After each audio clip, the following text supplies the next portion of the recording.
Let's look at an awesome, fearsome Chinese Dao. Hey folks, Matt Easton here, Schola Gladiatoria. Now, this is, in European terms, what we'd say medieval period, so from about the 10th to 13th century type of Dao. Now, this is from LK Chen. It's the Song Hand Dao, as they call it, which means it's from the Song Dynasty. Now, the Song Dynasty is from about 960 to 1279, if I remember correctly. So we're talking about a sword here which is kind of late Viking era, and into what typically people think of as the medieval period, the time of the Crusades, the Norman conquest, and all the way through into the feudal period in Europe. Now, the Song Dynasty, however, had a very, like most Chinese civilizations, had a very developed military system, and luckily they left treatises to us talking all about their war machine, all about their military organization, and including their weapons. And one of the treatises that was left to us actually shows and describes the weapons that were available to the military at that point in history, and that describes one of these swords. Now, an interesting feature is a lot of people in the modern world know the word Dao, if they know anything about Chinese swords, and they will instantly think of a single-edged curved blade, basically a sort of falchion saber type thing. Now, you'll notice that this is straight. It is single-edged, it is straight. This is an earlier form of Dao than most people are familiar with. But another thing that perhaps a fair number of people don't realise is the word Dao was also applied to pole arms, pole weapons. Weapons that in the West we'd commonly know as a glaive, or in the modern world we'd know as a glaive. Now, what's interesting is this military treatise actually describes a number of Dao, all of which are actually pole weapons, and only one of them is what's described as a hand Dao, that is a short Dao, or a sword, as we would call it. And I do understand, of course, that the word jian is more associated with sword, typically, and Dao is more like knife, big knife. And there's some comparisons to be made there, obviously, in the West, with things like the Langmesser, the long knife. And that's really what this is. This is a chopper, but it's relatively short. And I should mention that first impressions of this type of weapon, when I got this out of the box, when it came to me from LK Chen, I was like, wow, that's like so different to the more narrow Dao that I was familiar with, and also so different, obviously, to the Jian as well. It's just a very different handling weapon, and it's more akin, if we're going to compare it to weapons from other areas, it's more akin to certain later Southeast Asian weapons, certain Filipino weapons, and of course in medieval Europe it's more similar to things like the Langmesser and the falchion. However, I want to caveat that with the fact that just because a blade looks broad and chunky like this doesn't always mean that it feels like that in the hand. And some swords or large knives of these sorts of shapes are actually quite thin, okay, machete-like. And so they can feel quite light and nimble in the hand, and they look broad, but they're actually quite light. That's not really the case here. This is, in handling, more similar to certain Japanese swords, and in fact there is a connection between this type of sword, in fact, and the early development of swords in Japan that were basically coming out of Chinese swords. And this is a real cleaver. Now, before I go on, I should mention that there are two people who've reviewed this sword. One, Philip Martin over at Aikidoka channel, who there's a link below, who has cut with this and shown that this is a absolutely formidable cutter. Now, in due course, I will cut with it as well, but I am nowhere near as good at cutting as he is. He's a pro in cutting, and I'm a mere amateur in comparison. But he very much demonstrates what this can do. Now, one thing I have noticed, I'm just going to diverge slightly from the straight course of explanation here, is that there is a little bit of variation between these models. So other people have given some impressions of how these feel in the hand based on the statistics, and these are handmade traditionally. Yeah, they use modern T10, I think, tool steel, but they are clay tempered edge, so traditionally made, and they are nevertheless handmade, and they do vary a bit from sample to sample, and due to distal taper differences, very slight, they can feel slightly different in hand, and the total weight can come out at slightly different totals as well. So that does somewhat lead to slightly different impressions and results, but not too much. They are pretty regular, and LK Chen are producing things to a high standard with good regularity and very good quality. Certainly very good quality in the blade heat treat, as far as I can tell so far from all the ones that I've tested, and you'll know on this channel I've tested quite a few now. And the other person who's talked about this and gone into the historical context of this particular handout and explained the original source material and the context of the period is the Scholar General, who's another channel that you should check out. He posts often in the comments on my channel as well, so hi to you. But if you check out the link below to his video, I'll put that down there as well. So if you want to learn more about these swords, both how they perform in cutting and obviously the historical context as well, then there are two experts there who exceed probably what I can provide on this channel, as these aren't really my specialisation. But nevertheless, hopefully I can add something to the mix and offer something, a different perspective, another perspective as well. So these were used by the military. They were stored in arsenals. They were mass produced. And they followed some of the, I'll just dispense with the scabbard for a second.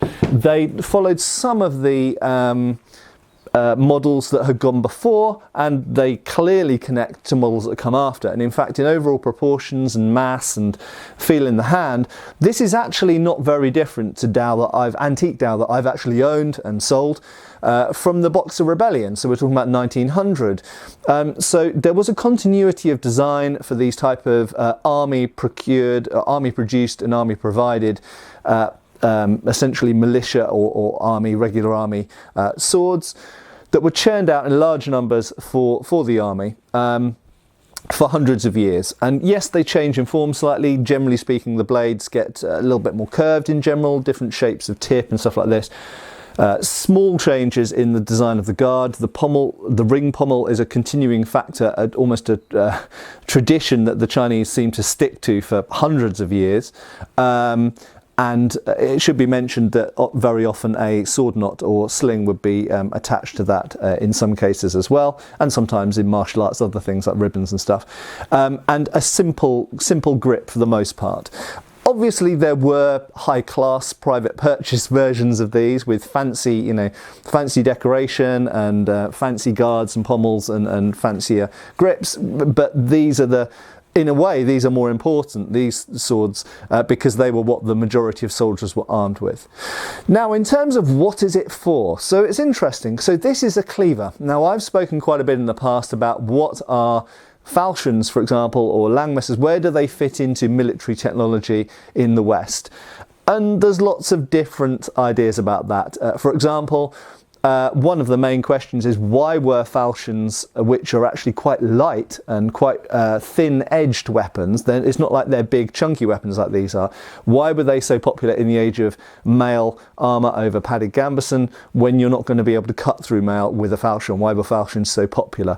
And we get into questions then of, well, okay, so the knights were wearing that type of armour, the most well-equipped professional soldiers were wearing that type of armour, but there were also huge numbers of militia and levies who were perhaps not wearing any armour at all, and against them falchions definitely useful. Now this is a somewhat different kettle of fish, because it's not exactly like that type of falchion, but it is like certain other weapons that we see, for example, in the I always butcher this word, the Makiowski Bible, spelt Makijowski Bible for us Anglos, and there are certain cleaver-like weapons shown in that treatise and other 13th century treatises. And you have to bear in mind this type of sword was potentially around up until the same period, the 13th century, and so these weapons and those weapons in Europe would have been used against the Mongols, for example, because the Mongols of course invaded China and invaded Europe.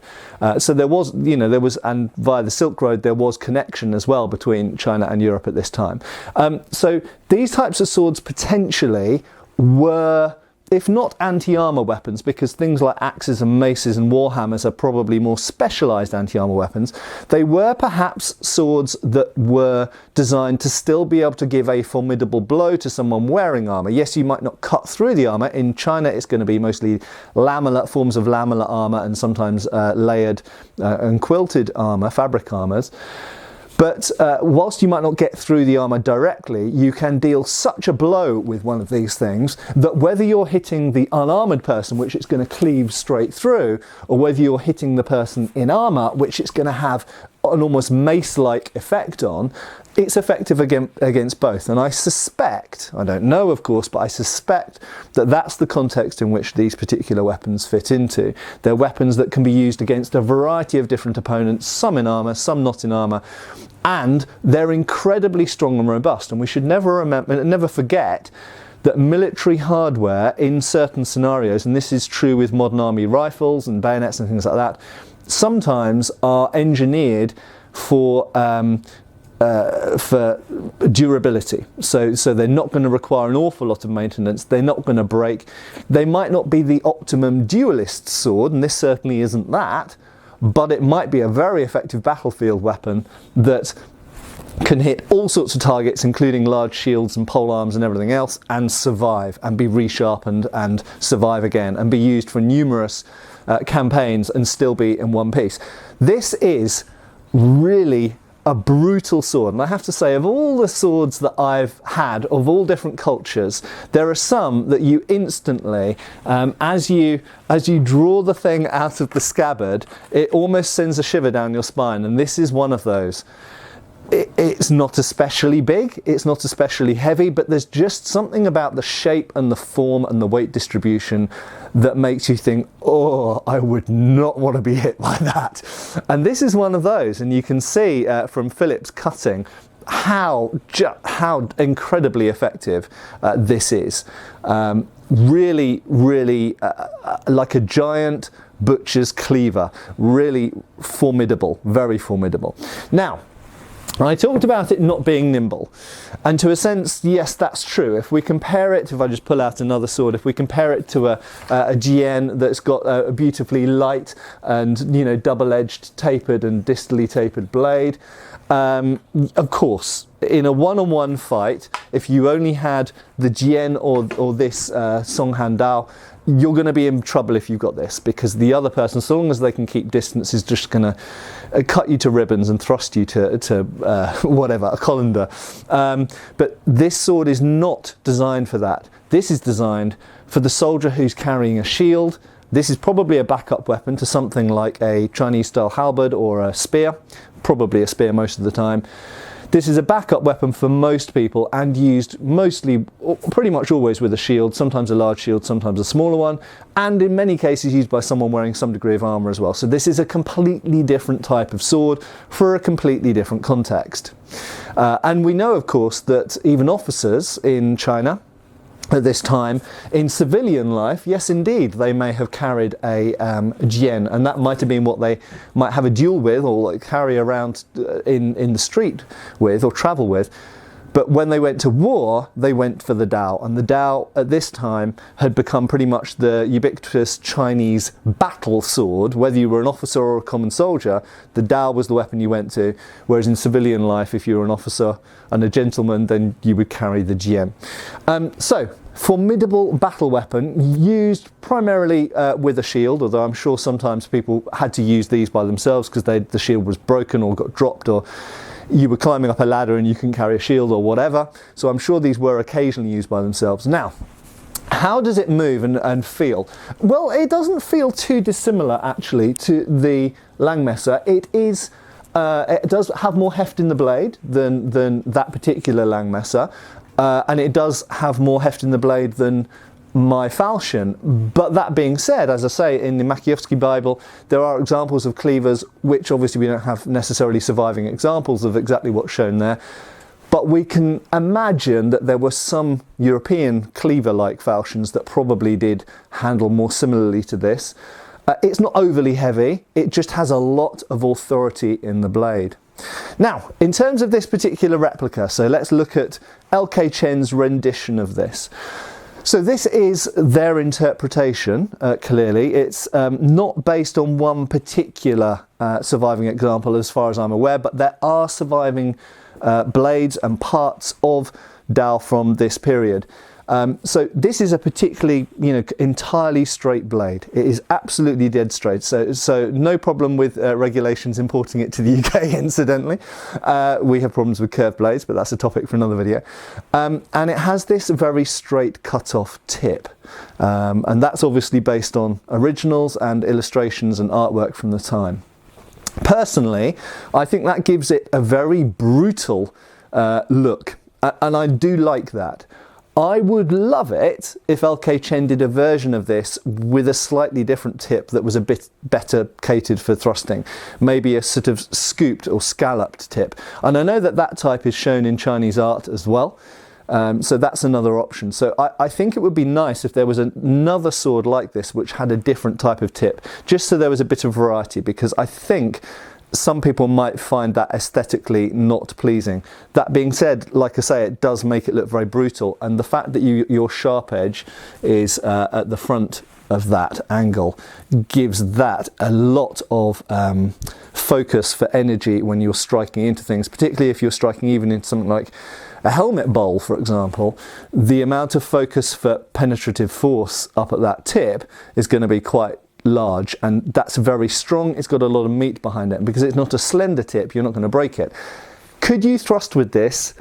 I would almost say no. Now, I always make the point, if you can thrust with anything, you just might not do any damage with it, and I kind of think this has gone so far into that angled tip that I think that's kind of where this sits. This is a chopping, cleaving weapon.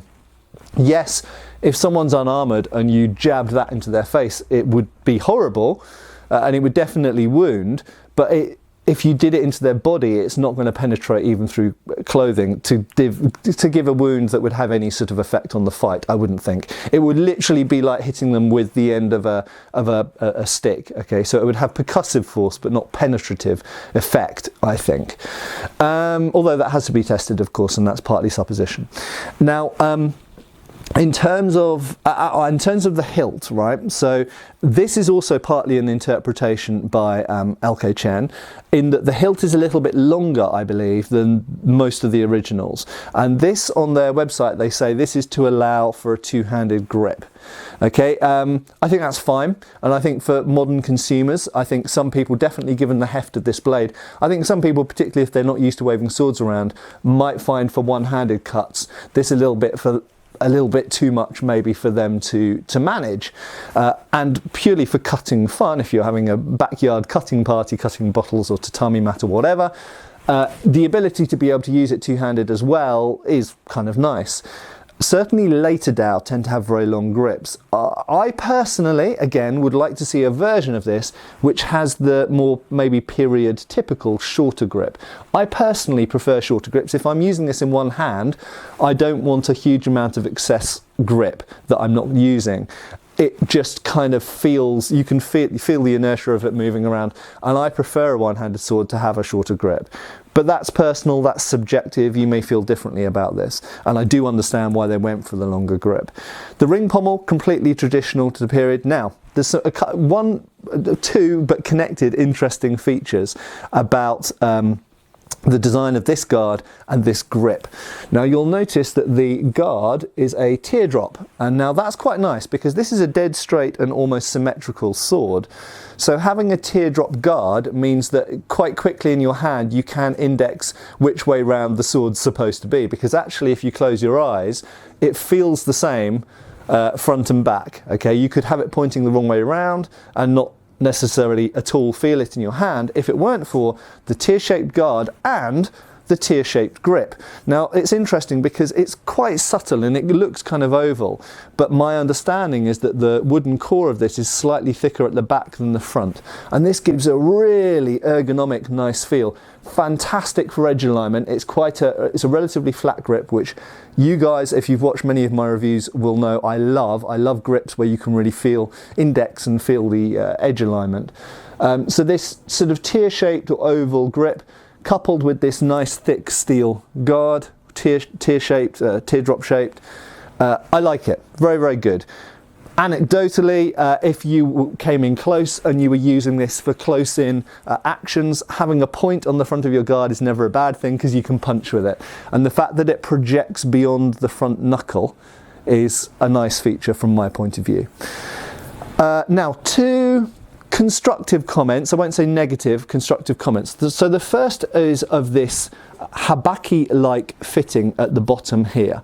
Now, this is based with some interpretation on originals. And this is a feature we also see, incidentally, in other swords from other areas in this period. So we see this on certain swords from certain early sabres, for example, from Eastern Europe. So it seems that there was some cross-pollination of ideas going on, perhaps in the east of Europe and Western Asia, possibly. I haven't researched that, but I think that's an interesting topic, perhaps for its own future video. This looks cool, okay, but to my mind, it is a little bit thin. So the steel that this, I imagine it's steel, but the steel that this is made of is really quite thin sheet. And if I squeeze it, I can see it flexing slightly, which doesn't feel correct to me. I think that, like a habaki, it should have more rigidity to it, but I might be wrong, and I haven't studied the originals of these, so that's just, you know, just a subjective comment, may or may not be worth paying attention to. The other thing which some other people, other reviewers have commented on, is the fact that both this habaki-like fitting at the base of the blade, which incidentally the guard butts up against and it keeps the guard secure, and the guard are painted black. Now, like the Rolling Stones tune. Now, some people, I think correctly, and I agree with them, are not a fan of the fact that this has been painted black rather than fire blackened, because paint chips off and wears off. I know that Scholar General made a very valid point that actually he kind of likes the way it wears off and gives it a worn look, a kind of sort of battle worn and almost antique-y looking, and that is cool, and I quite like that as well. And I also agree with him in that if this just wasn't painted black, if it was just bare metal, then that would look cool as well. I agree with that. But my view is, if this is going to be blackened, if you're going to make this black, then much like the pommel ring here, which I believe is fire blackened, I believe that the guard and the habaki-like fitting, what I don't know what the Chinese word for it is, should also be fire blackened or chemically blackened rather than painted per se. Though I should caveat that with the fact that my paint hasn't really chipped or rubbed off so far, with the exception of right at the front of the guard. But that being said, I haven't done an awful lot with this sword yet. Finally, the scabbard. I like the fact that the scabbard's simple. It is very nicely fitted and made wood with a nice smooth finish on it. Looks very well made. Bound with just a couple of simple bits of cord. Clearly that's going to be stuck through a sash type fitting.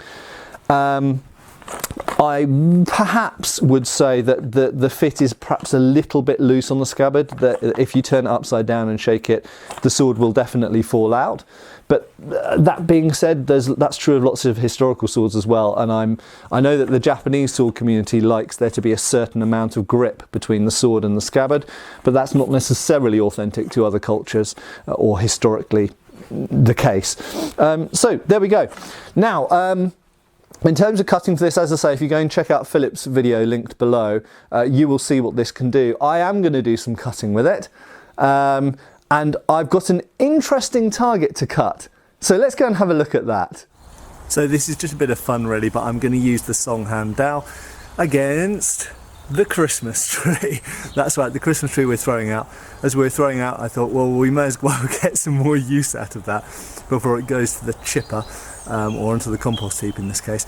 Obviously this is a very specific target. Philip has done great stuff with tatami mats. This hasn't been done, I don't think, by anyone with water bottles yet, but I will do that in due course alongside some other swords for comparison, because I think there's something interesting to be said there. But here we're just going to have a bit of fun with the Christmas tree.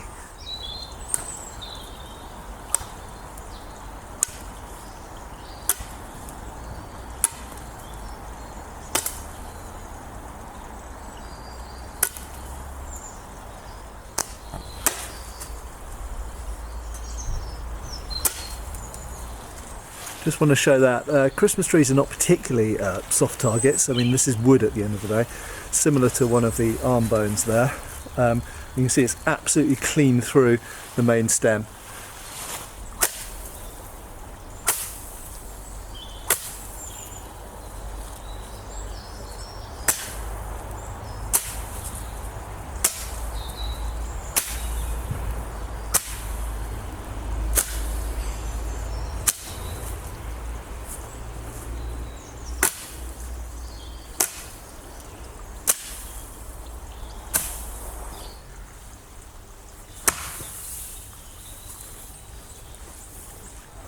How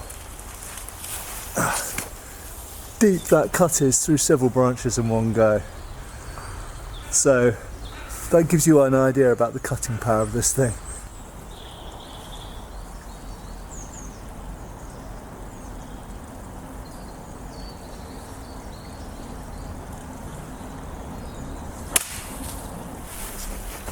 There you go, two-handed with a bit of preparation, clean through all of that completely flat surface, diagonally through several branches, and took off everything around it clean as well, despite the fact it was moving through resistive branches to get to that point. Very impressive.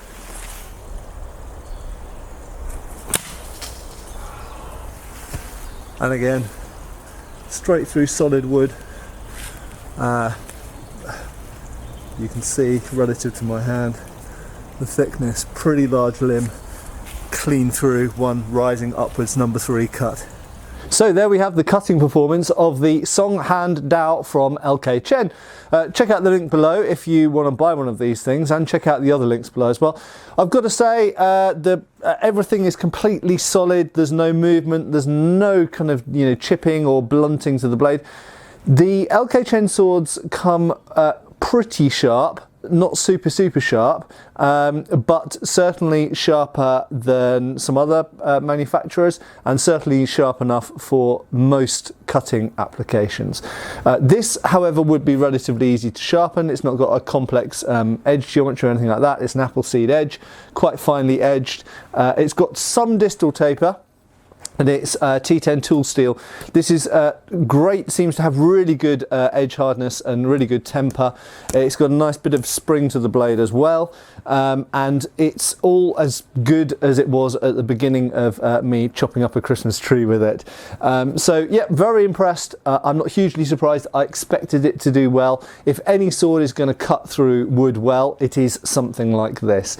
And bear in mind that yes, wood is just one particular type of testing medium, just the same as tatami mats are, just the same as water bottles are, or anything else.